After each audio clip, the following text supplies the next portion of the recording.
2.5 millennia ago, a man, rather a prince, got off his horse-driven chariot and left his palace in search of truth.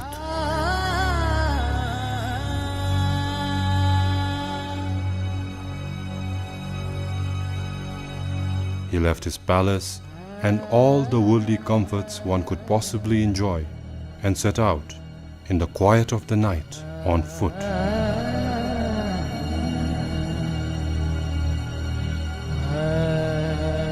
A few years later, he found the truth, and for the rest of his enlightened life, he shared his discovery with the world, and he did so walking.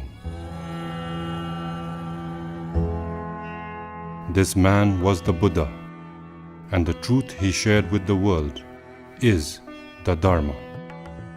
But our focus on this journey that we are about to embark upon is on the fact that he walked. Historically speaking, the Yatra originated, I would say, from what Buddha Shakyamuni said.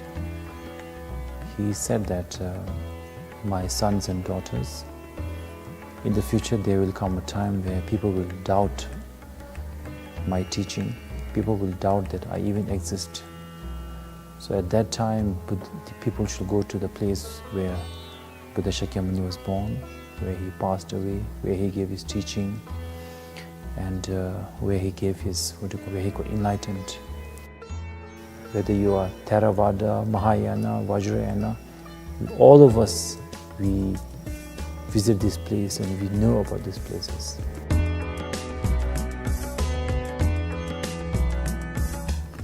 When we go on the pilgrimage, we realize that as far as desire is content, it's unlimited. There's no limit to what you want. You get one car, you need 2 cars, you need 3 houses. Money also, there's nothing to limit. But what you want and what you need is something that is totally different.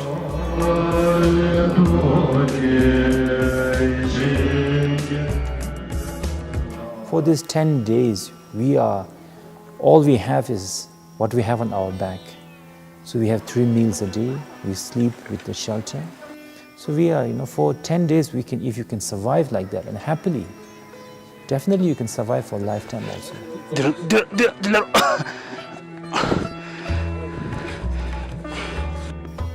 And also when you go to the remote places, we see many people who are much more materially poor than us. But in terms of spirit, they are happy, they are content with who they are and their way of life.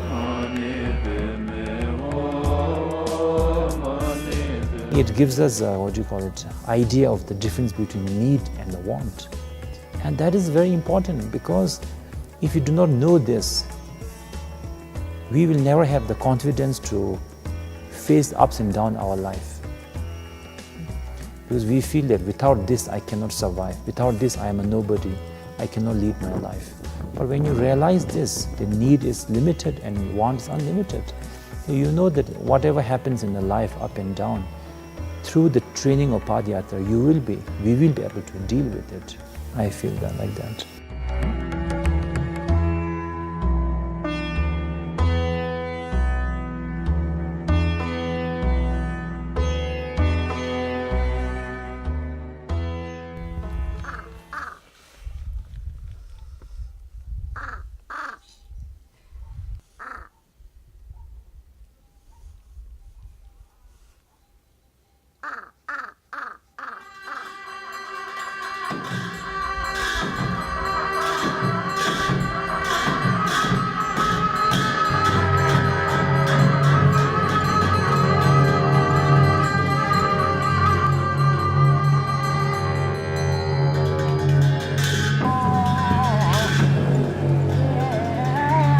The tiny kingdom of Bhutan is nestled in the lap of the Himalayas, with a population of less than 800,000 citizens.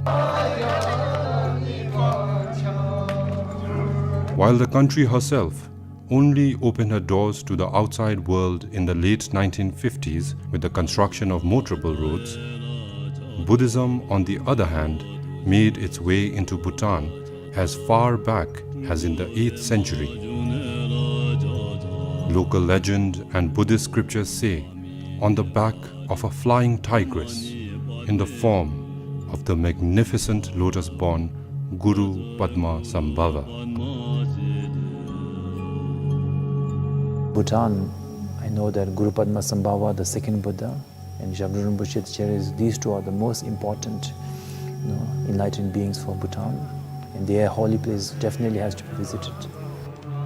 Also, I think it's fortunately a very beautiful place. Upon this mystical backdrop is where our journey unfolds.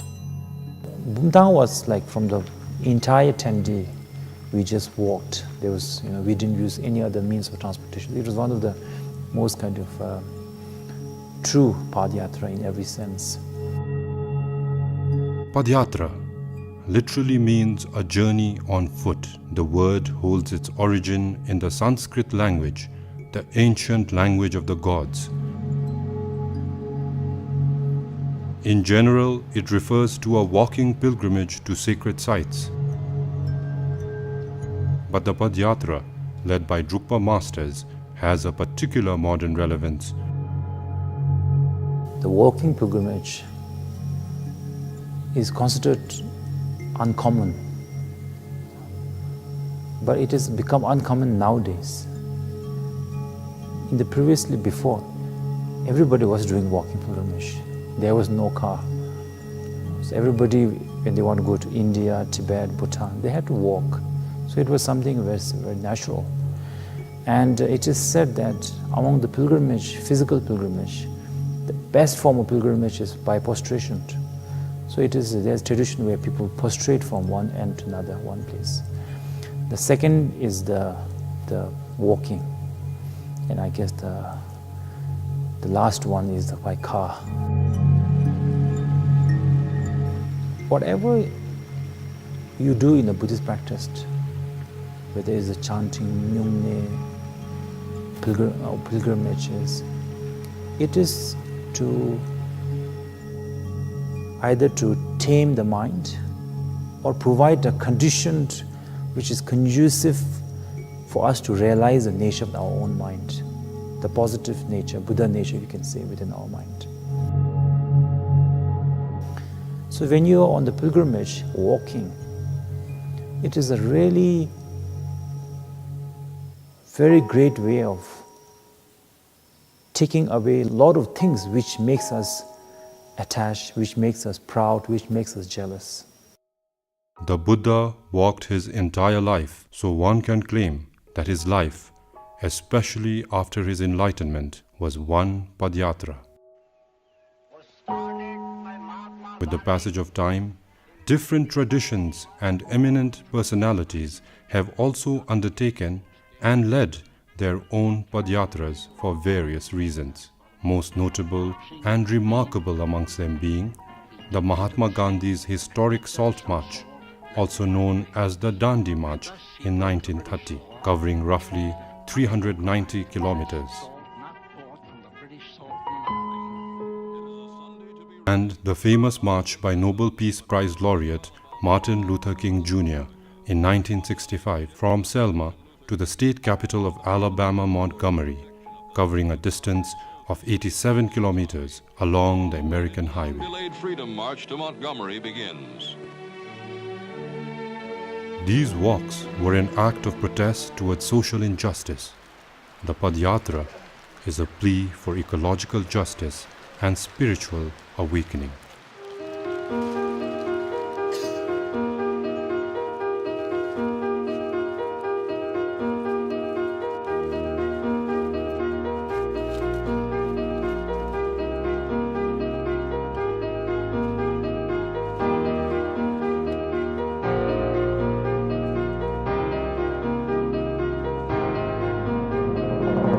When you are cushioned in the modern comfort, you really are kind of, you lose the connection between the nature and yourself. For example, when you are drinking water from all the way from mineral water, you don't even understand that why it's important to protect the stream.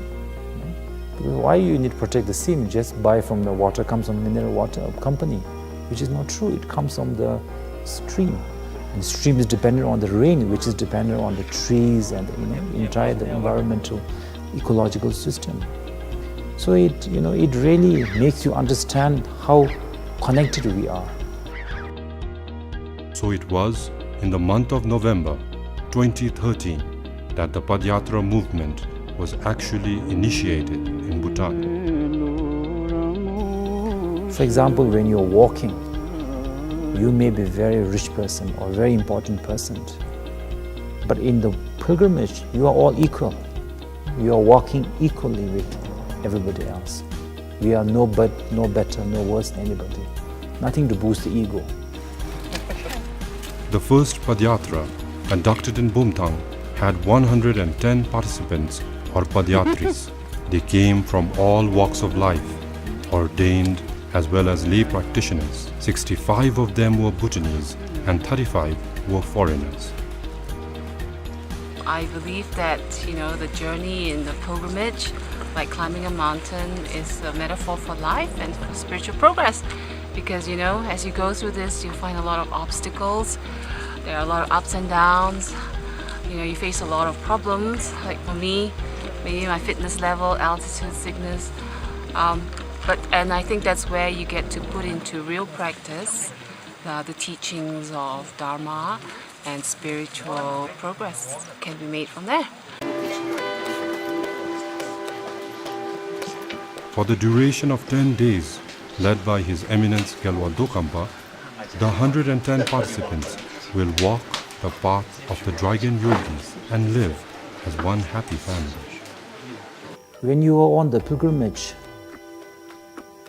basically we'll be getting up around 5:30 a.m. and then eating our breakfast, and then we do our prayers, and then we start walking. And when we are walking physically, we'll be doing walking, speech. So that means when we are doing physically walking towards a holy place with the motivation that I will transform my mind. So physically we are not killing anybody, hurting anybody.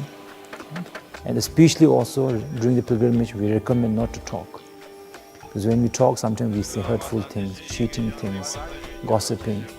So mind is also turned towards the positive mind of benefiting others, selfless mind, I would say. So when body, speech and mind are constantly turned towards the positive things, definitely there is an inner transformation. Pilgrimage also caters only vegetarian meals, Rinpoche himself being not only vegetarian, but also an outspoken advocate and supporter of the lifestyle.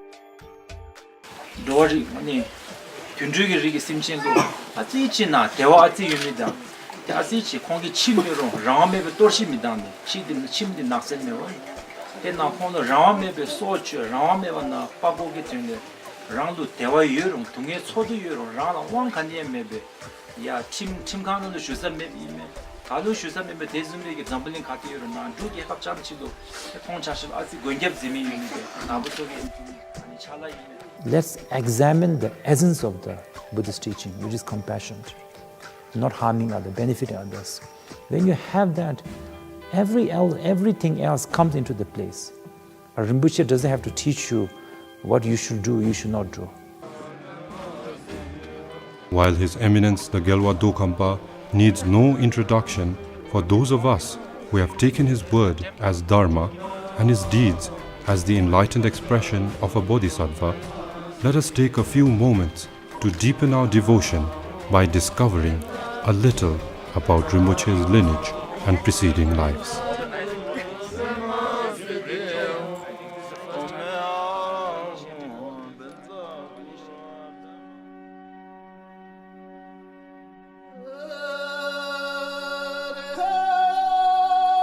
The term Kamtril or Gelwa Dokampa literally translates as the reincarnation from Kam in eastern Tibet. Guru Rinpoche has repeatedly prophesied the coming of the Kamtril lineage in both the old as well as the newly revealed Dharma teaching. In accordance with these profound prophecies, the first Gelwa Dokampa Ngawang Tenpel, was born in Kham in 1569 during the time of the 4th Gyalwang Drukpa. During his early education, he understood with little or no effort all the arts of Rigne, whereupon he naturally knew how to read and write the scriptures, play religious instruments, to carve and paint, and to perform religious rituals. The first Khamtul Rinpoche established many retreat centers, educational institutes, monasteries and nunneries in Kham.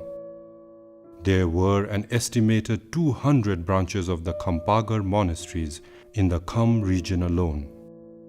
After sharing his wisdom and realization with countless number of beings, the first Gyalwa Dokhampa passed away in 1637. But the sun rose again and again in an unbroken line of enlightened masters until the 9th Gyalwa Dokhampa, who we are fortunate to have in our midst in 2 enlightened reincarnations. But before we speak of the 9th, let's take a few moments to pay our respect to the previous Gyalwa Dokhampa.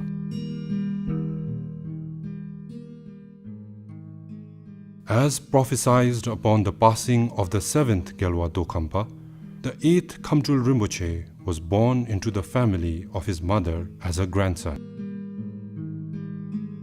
While the infant child started showing extraordinary signs just a few months after his birth, it was when he was 4 years old that he would be formally enthroned as the 8th Gyalwa Dokhampa. The 8th Gyalwa Dokhampa received an excellent monastic education under the guidance of various great masters. He also received the complete Drukpa lineage teachings and initiations. Rinpoche was also a very accomplished artist. He was adept at painting, metalwork, architecture, wood carving, and tailoring. The 8th Gyalwa Dokhampa traveled extensively throughout Tibet, giving teachings and performing sadhanas, as well as spending long periods in retreat. He was tireless in his bodhisattva vows to save all sentient beings. During the Culture Revolution in Tibet, Khamtul Rinpoche left for India and settled in Tashijong in the northern Indian state of Himachal Pradesh. Later in life, Rinpoche was invited to Bhutan by the royal family, where he visited many of the holy places and also gave initiations and teachings. Rinpoche passed away on the 5th of January 1980 at the age of 49 at Trongsa-Zong. As bodhisattvas vow to not attain nirvana out of compassion for sentient beings, and there are no limits to how and where they may incarnate to benefit sentient beings, the 8th Gyalwa Dokhampa has returned to our world in 2 reincarnations, Gyalwa Dokhampa Shedrup Nyima and Gyalwa Dokhampa Jigme Pema Nyingje. His Eminence the 9th Gyalwa Dokhampa, popularly known as Khamtul Rinpoche, Jigme Pema Nyingje, was recognized by His Holiness the Dalai Lama, His Holiness the 12th Gyalwang Drukpa, and His Eminence the 1st Thukse Rinpoche. His Eminence was born into the family of His Holiness the 12th Gyalwang Drukpa, who is also Rinpoche's root teacher. Rinpoche started his education at Druk Thupten Sangha Monastery in Darjeeling and then went on to study and complete a 9-year course to receive his master's degree in Buddhist philosophy from Tangu Monastic University in Bhutan. Rinpoche's root gurus are His Holiness the Gyalwang Drukpa, His Holiness the 68th Jekhenpo Tenzi Dendrup, the 70th Jekhenpo of Bhutan, His Holiness Trukujimi Chedra, and many other teachers of other lineages as well. For the last decade and a half, since the year 2000, His Eminence has been traveling extensively and sharing his wisdom and experience with students from all over the world. If we are very honest with ourselves, I think there is nobody in this room whose life went on the track, I think all of us, we must have, gone off track somewhere or another.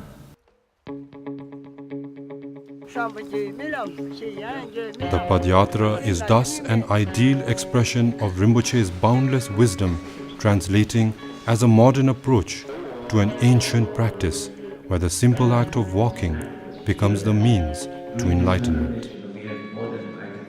One of the things that we come to realize during the Padyatra, when we really connect with the nature, is that how dependent we are on everybody and especially on the environment. For example, when you're feeling hot, it's very hot, a shade gives us so much difference.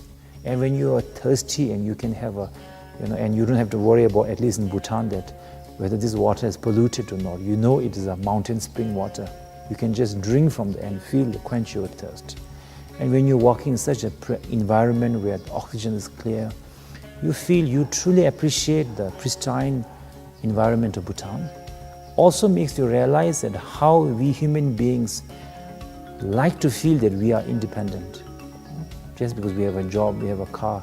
But actually, even if you have everything in the world, we are still very much interdependent.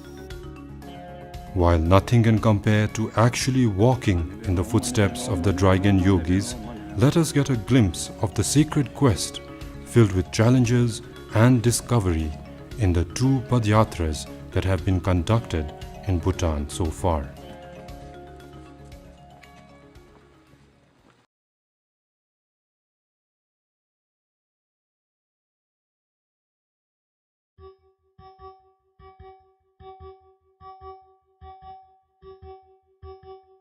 The 2013 Pumthang Padyatra was conducted from the 1st to the 10th of November, during which time the Yatris or pilgrims visit 10 very holy and sacred sites in the picturesque valley of Pumthang.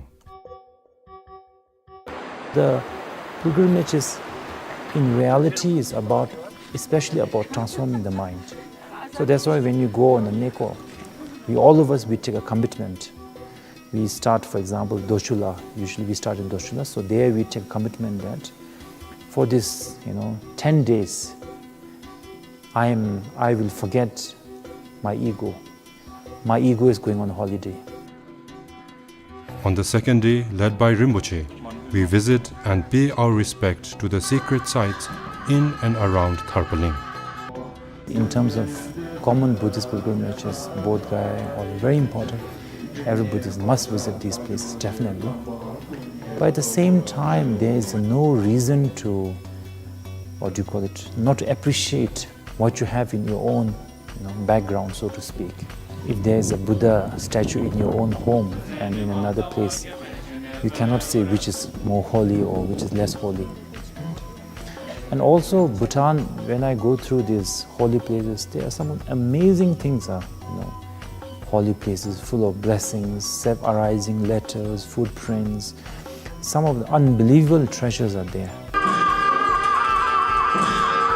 On the 3rd day, we trek from Tharpaling to Tangbi, a grueling walk that takes 7 hours via Kikipu, which stands at a height of 3,700 meters above sea level. Personally, it's a joy to walk. I usually travel like this. I'm also very impressed and so wonderful to see the elder people in the group and their stamina and how there's only happy faces, so it's very wonderful to see.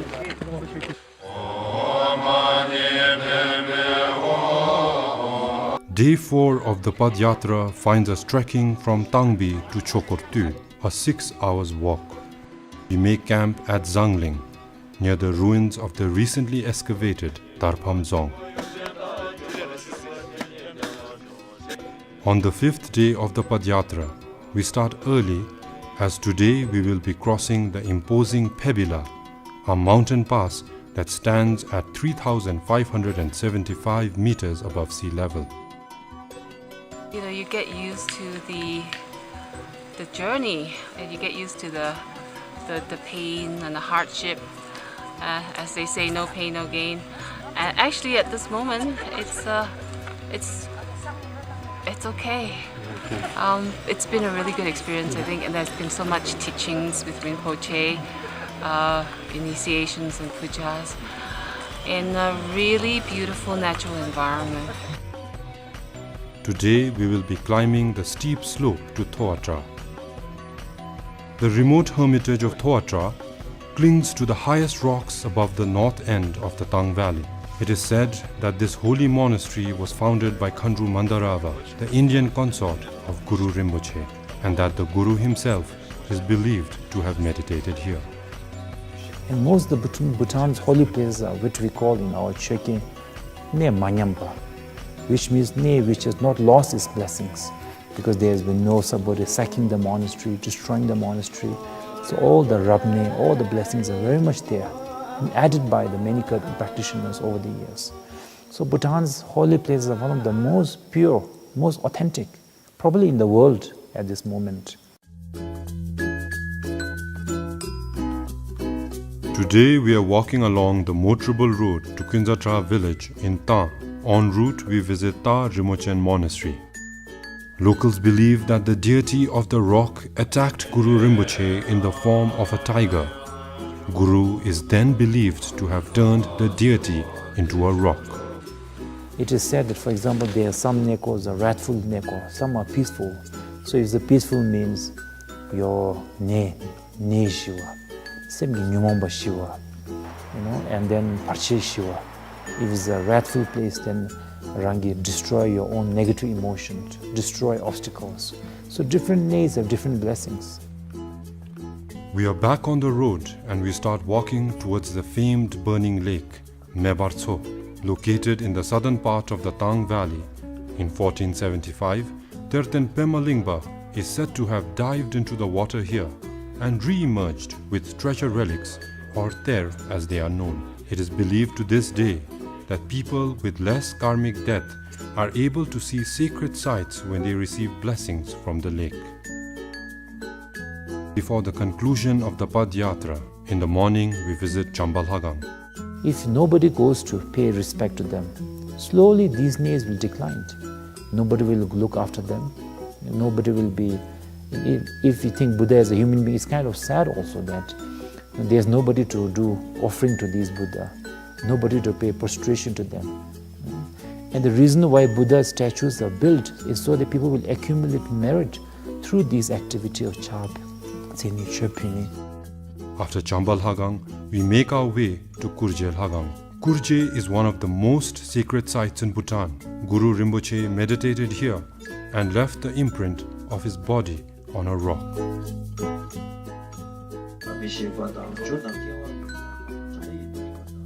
The 10th and final day of the Pumthang Pad Yatra finds us at Chambalhagang.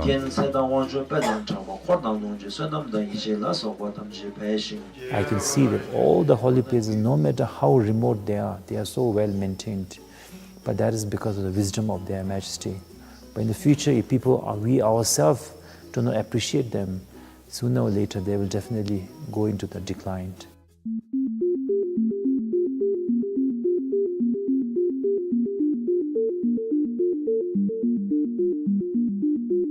The 2014 Paro Pad Yatra was conducted from 20th to the 28th of October. The Yatra will cover 9 sacred monasteries and numerous holy sites that Paro has in abundance. There are 56 participants, 8 national and 48 foreigners. I wanted to join this Pad Yatra in order to purify and bad karma and trying to be a better person after this yatra. And also I wanted to go to Bhutan since more than 10 years. It was like a dream child, so it's coming true. And it was like a dream going to Taksang and all these holy places. Paro Taksang is the most prominent sacred site of Bhutan and Himalayan Buddhism. It was here that Guru Rinpoche flew on the back of a flying tigress from Maritika in Nepal and brought Buddhism to Bhutan. And when you practice in these nays, it is said that some of the nays are so full of blessing left by the great master of the past that if you meditate in one day in these is equivalent to 1 year meditation in other places.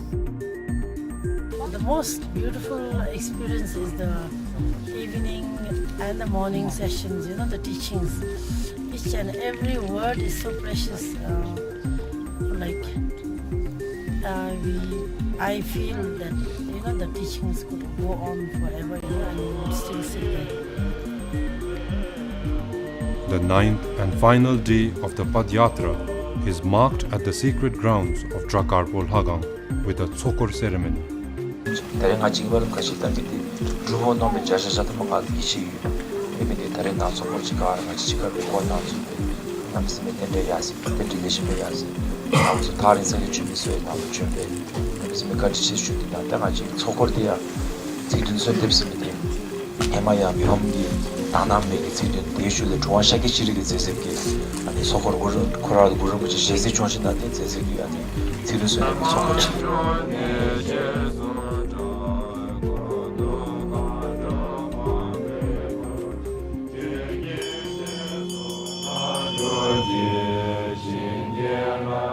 In terms of merits, it is said that if you walk even 7 steps saying that I am going to visit these holy places, there is a tremendous amount of merit.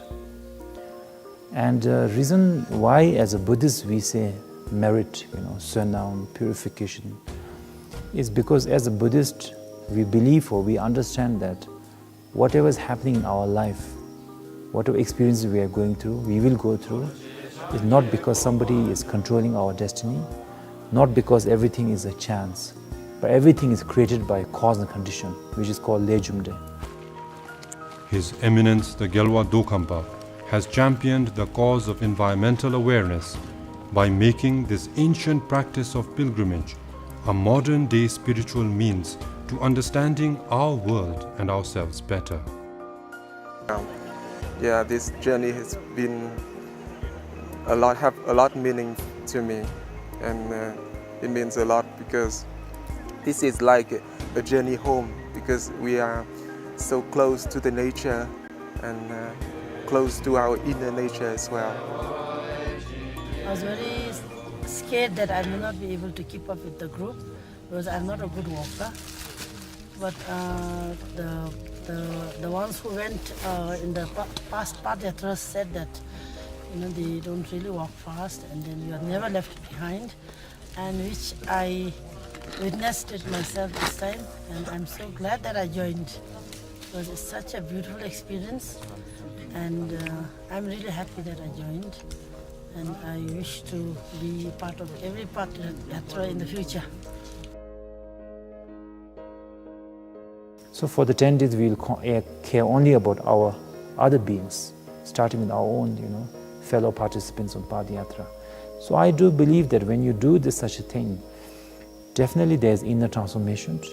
And when inner transformation occurs, automatically in your speech and body, there will be transformation.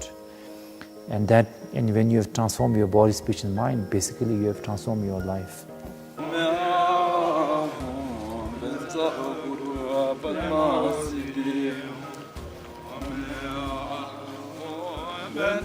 Guru